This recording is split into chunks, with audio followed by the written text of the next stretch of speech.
Doctor Baba Saheb Ambedkar open university.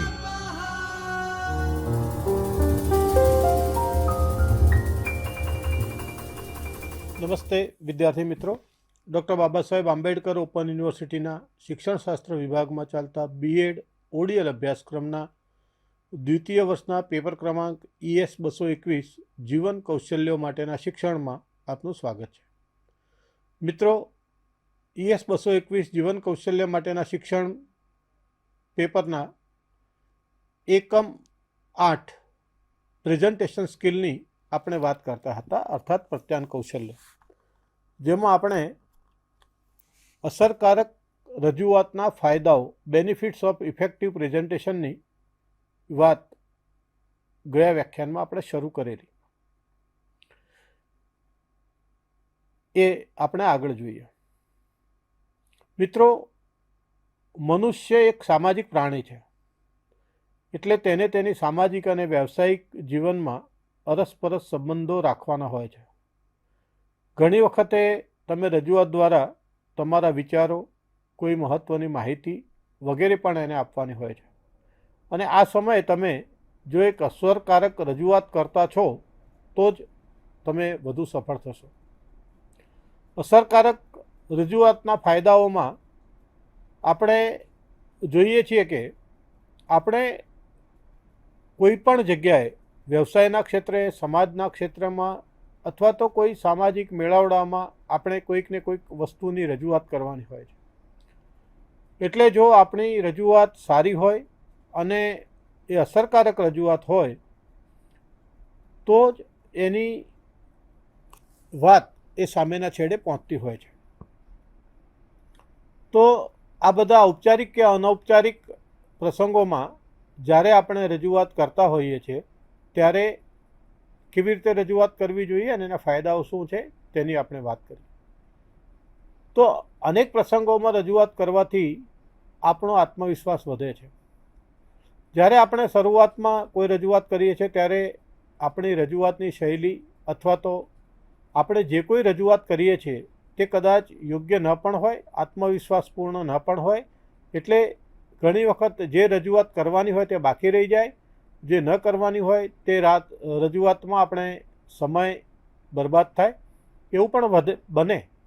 પરંતુ જ્યારે આપણે કોઈ અસરકારક આત્મવિશ્વાસપૂર્વક રજૂઆત કરતા હોઈએ ત્યારે એ રજૂઆત સામેના છેડે એ સંદેશો પહોંચે છે અને એ રજૂઆત સફળ થાય છે। એટલે કે વારંવાર રજૂઆતો કરવાથી અથવા તો એની સુટેવ ના લીધે આપણો આત્મવિશ્વાસ વધતો હોય છે। આપણે વિવિધ અનુભવો મેળવ્યા પછી આપણે એક રજૂઆતની એક નવી ઢબસબ કેળવતા હોઈએ છીએ અથવા તો શૈલી કેળવતા હોઈએ છીએ, જેથી આપણા પ્રેક્ષકોમાં પણ એની અસર વધે છે।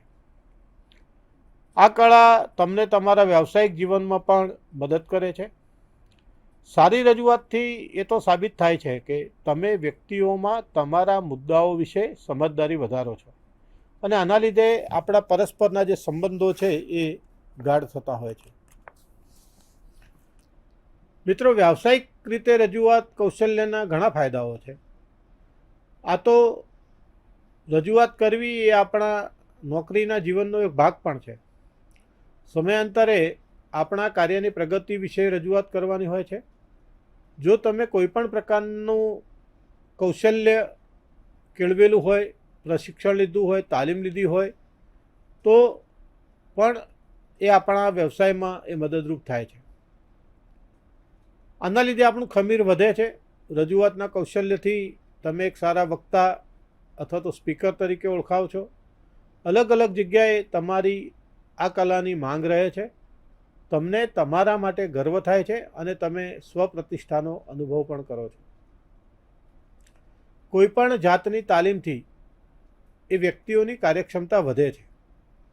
રજૂઆતની તૈયારી કરવી અને એનો સફળતાપૂર્વક પરિપૂર્ણ કરવું એ પણ એક પ્રકારનો અનુભવ છે, એક પ્રકારની તાલીમ છે, અને આ અનુભવોથી તમારો આત્મવિશ્વાસ વધે પણ છે। તમે વધુ સારું યોગદાન આપવાનો પ્રયત્ન કરો છો। કંપનીમાં પણ તમારી પ્રશંસા થાય છે અને તમારી નોકરીમાં તમને બઢતી પણ મળી શકે છે। કોઈ પણ રજૂઆત જે કરીએ છીએ તે માંગના સ્વરૂપે હોય એવું નથી. ઘણી વખત સારું વેચાણ કરવાની પણ આપણે જરૂરિયાત ઊભી થાય. સેલ્સમેન તરીકે જે રજૂઆત કરતા હોઈએ, આપણે શિક્ષણના વ્યવસાયમાં છીએ તો વિદ્યાર્થીઓ આપણા જે છે આપણી પ્રોડક્ટ છે એ સમાજમાં સારી જગ્યાએ સ્થાન મેળવે, સારું પ્લેસમેન્ટ મેળવે, એટલા માટે પણ આપણે રજૂઆત કરવાની હોય છે. તો આ પદ્ધતિ હસ્તગત થાય અને એના લીધે કોઈ પણ વ્યક્તિઓને આપણા ઉત્પાદન વિશે આપણે સ્પષ્ટ અને સચોટ માહિતી આપીને આપણે પ્રભાવિત કરી શકીએ છીએ.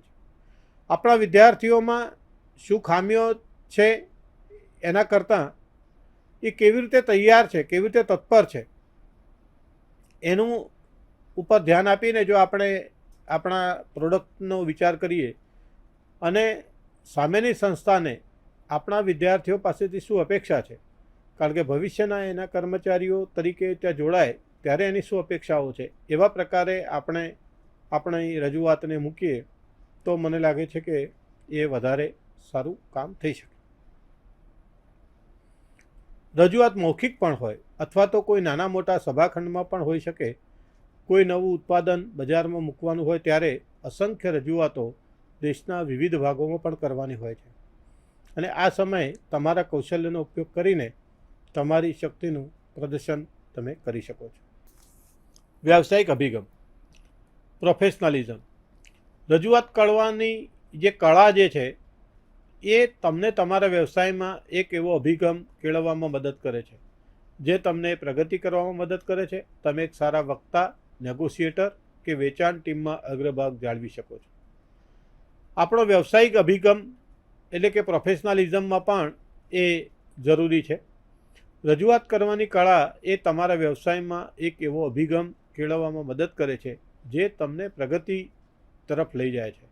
તમે એક સારા વક્તા, નેગોશિએટર કે વેચાણ ટીમમાં અગ્રભાગ જાળવી શકો છો. મિત્રો, તમને એમ થશે કે આ તો કંપની અથવા તો કોઈ પ્રોડક્ટના વિશેનું આ પેપરમાં વાત કરવામાં આવી છે. શિક્ષણના વ્યવસાયમાં રજૂઆત કરવાનું પણ એક અલગ મહત્ત્વ હોય છે અને આ એક અલગ મહત્ત્વ એટલા માટે છે કે આ પેપર જે છે મૂળ કોર્પોરેટ ક્ષેત્રમાંથી આવતું હોય. અહીંયા કંપનીના ઉદાહરણો જે તે લેખકે લીધેલા છે, પરંતુ જ્યારે રજૂઆત કરવાની કળા જે છે એ તો કોઈપણ વ્યવસાયમાં, કોઈપણ વ્યવસ્થામાં એ જીવનનો એક ભાગ છે એમ માનીને આપણે એનો અભ્યાસ કરીશું. હવે આપણે રજૂઆતના પ્રકારો, ટાઈપ્સ ઓફ પ્રેઝન્ટેશન્સની વાત કરીએ. જ્યારે આપણે મોટાભાગે બે જાતની મૌખિક રજૂઆત કરવાની હોય છે, એક માહિતી આપવા માટે અને કોઈક બાબત સમજાવવા માટે.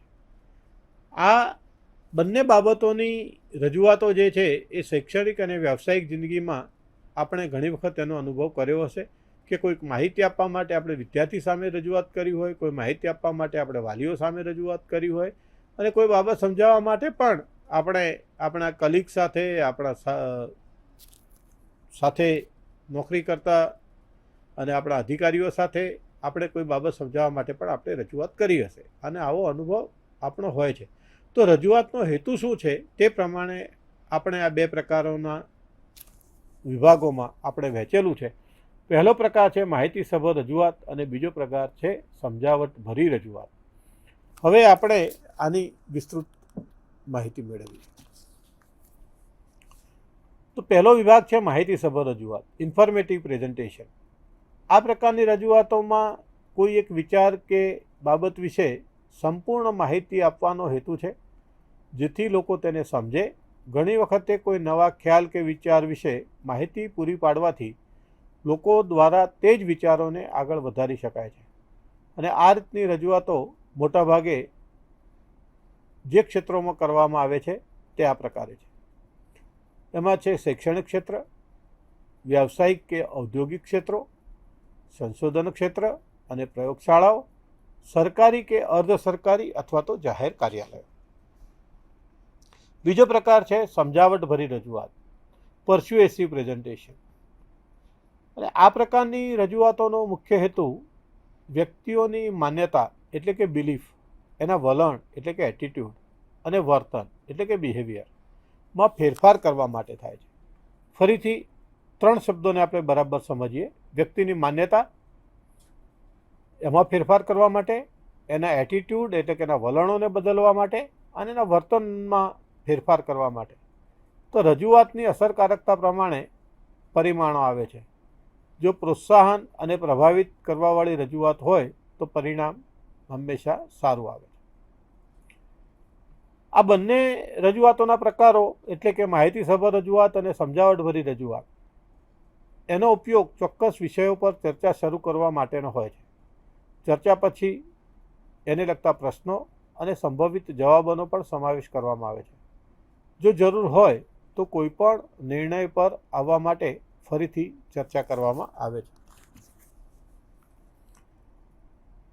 વ્યવસાયિક રજૂઆતોની વાત આપણે કરીએ. Presentation in business world. આપણો કોઈ વ્યાપાર કે બિઝનેસના સંદર્ભમાં આપણો વ્યવસાય નથી, એટલે આપણે શિક્ષણના ક્ષેત્રમાં આ બાબતને સાંકળીશું. વ્યવસાયિક અને ઔદ્યોગિક સંસ્થાનોમાં અનેક પ્રકારના રજૂઆતોની જરૂર હોય છે. મોટાભાગે તે રજૂઆતો હેતુ આધારિત હોય છે. હેતુઓ 6 પ્રકારના હોઈ શકે, તે પ્રમાણે તેમના નામ આપવામાં આવ્યા છે. આપણે અલગ અલગ 6 હેતુઓ વિશે જાણીશું અને પછી તમારો જે હેતુ છે તેને માફક આવતી રજૂઆતની પસંદગી તમે કરી શકો છો. સાચી અને યોગ્ય પસંદગી કર્યા પછી જ તમે રજૂઆત માટેની તૈયારી અને અભ્યાસ શરૂ કરો. કોઈ વખતે તમારા વિશિષ્ટ હેતુ માટે તમે તમારી રજૂઆતને યોગ્ય રીતે બદલી પણ શકો છો. પહેલું છે માહિતી પૂરી પાડવી. આ પ્રકારની રજૂઆતનો હેતુ માહિતી પૂરી પાડવાનો જ હોય છે. કોઈપણ વિષય જેવા કે વર્તમાનમાં ચાલતા કાર્યો એટલે કે પ્રોજેક્ટ, આગામી પ્રસંગ એટલે કે આવનારી ઇવેન્ટ અથવા તો ઉત્પાદન કાર્યોને દર્શાવતી માહિતી. ટૂંકમાં કહી શકીએ કે ઔદ્યોગિક સંસ્થાનમાં ચાલતા મહત્ત્વના કાર્યો એની પર રજૂઆત પણ કરી શકાય છે. બીજો હેતુ છે નવું કૌશલ્ય શીખવવું. જો કંપનીમાં કોઈ નવું મશીન લગાવવામાં આવ્યું હોય કે આપણે વર્ગખંડમાં સમજો કે કોઈ નવું સ્માર્ટ બોર્ડ લાવવામાં આવ્યું હોય, નવું કોઈ ઉપકરણ લાવવામાં આવ્યું હોય, તો તેને કેવી રીતે વાપરવું, જાળવણી વગેરેની તાલીમ આપવી પણ જરૂરી છે. અને આ માટેની રજૂઆત પણ આપણે કરતા હોઈએ છીએ. પ્રગતિની જાણ કરવા માટે. આ હેતુમાં જ્યારે તમે દિનચર્યામાં કોઈ નવી પ્રણાલી સિસ્ટમને દાખલ કરી છે તો તે વિશેની પ્રગતિ તમારે રજૂઆત દ્વારા તમારા ઉપરી અધિકારીઓને કરવી પડે. આ માટે વિવિધ સ્તરો પર બેઠકો યોજવામાં આવે છે. પ્રગતિ રિપોર્ટ્સ, પ્રોગ્રેસ રિપોર્ટ્સ વિશેષ કાર્યો માટે તો હોય જ છે, પણ રોજિંદા કાર્યો માટે પણ અઠવાડિક કે માસિક પ્રગતિની જાણકારી માટે આપવાના હોય છે. કોઈ પ્રોડક્ટ કે સેવા સર્વિસનું વેચાણ કરવાનો હેતુ. આ પ્રકારની રજૂઆતોમાં પ્રોડક્ટ અથવા સેવા વિશે માહિતી આપવામાં આવે છે. બીજા કયા કયા પગલાં ભરવા જોઈએ તેના ઉપર પણ ચર્ચા થાય છે. આ વખતે કોઈ સુધારાઓની જરૂર છે કે નહીં તેના ઉપર ચર્ચા કરીને યોગ્ય નિર્ણય લેવાના હોય છે. નિર્ણય લેવો. કોઈ નિર્ણય લેવાનો હોય તો આ પ્રકારનું પ્રેઝન્ટેશન જરૂરી છે. કંપનીમાં વાર્ષિક પાર્ટીનું આયોજન કરવાનું હોય છે. તમારે ઘણી બધી માહિતી ઇનપુટ્સની જરૂર છે, જેવી કે સ્થળ, હાજરી, ભોજન અને મનોરંજન. આ બધી પ્રવૃત્તિઓમાં આપણે રજૂઆતો કરવાની હોય છે. આ બધા વિકલ્પો આપણી સામે આવ્યા પછી આપણે અંતિમ નિર્ણય લેવાનો થાય છે. સમસ્યાના ઉકેલ. આ છઠ્ઠો અને છેલ્લો હેતુ છે કે જ્યાં રજૂઆત વડે જ્યાં જવાબદાર વ્યક્તિઓનું પેનલ સેટિંગ અથવા તો બેઠક હોય ત્યાં સમસ્યાને ઓળખવામાં આવે છે. સમસ્યાના તત્વો પ્રસ્તુત થાય છે, શું કારણો છે તે શોધવામાં આવે છે અને આદર્શ ઉકેલ પર ચર્ચા કરીને સમસ્યાના હલ માટે ભલામણો કરવાની હોય છે. તો આમ કોઈપણ જાતની રજૂઆતની પસંદગી કરતાં પહેલાં સૌથી પહેલાં તમારો હેતુ અથવા ઉદ્દેશ શું છે તે બરાબર જાણવું જોઈએ. કોઈ બાબત વિશે માહિતી આપવાની છે અથવા તો એને અપડેટ કરવાની છે તો પહેલાંના 3માંથી કોઈ પણ એક પ્રકારની પસંદગી કરો. જો તમારું મિશન કે ધ્યેય કોઈને સમજાવવાનું હોય તો બાકીના 3માંથી કોઈ પણ એક હેતુનો ઉપયોગ કરી શકો છો. આ રીતે રજૂઆતને 6 પ્રકારના માળખામાં ન ગોઠવી શકાય તો તમારે જરૂરિયાતો પ્રમાણે તેમાં ફેરફાર કરવો અને કેટલાક પ્રયુક્તિઓ એ તમારે વાપરવી જોઈએ, જેમ કે interview, status report, programme, speech અથવા તો પ્રદર્શન. તો મિત્રો, આજે આપણે અહીંયા અટકીએ છીએ. આવતા મુદ્દામાં અસરકારક રજૂઆત કરવા માટેના પદ્ધતિઓની વાત આપણે કરીશું. ત્યાં સુધી આપણે અહીંયા અટકીએ. મને રજા આપશો. નમસ્તે. स्वाध्यायः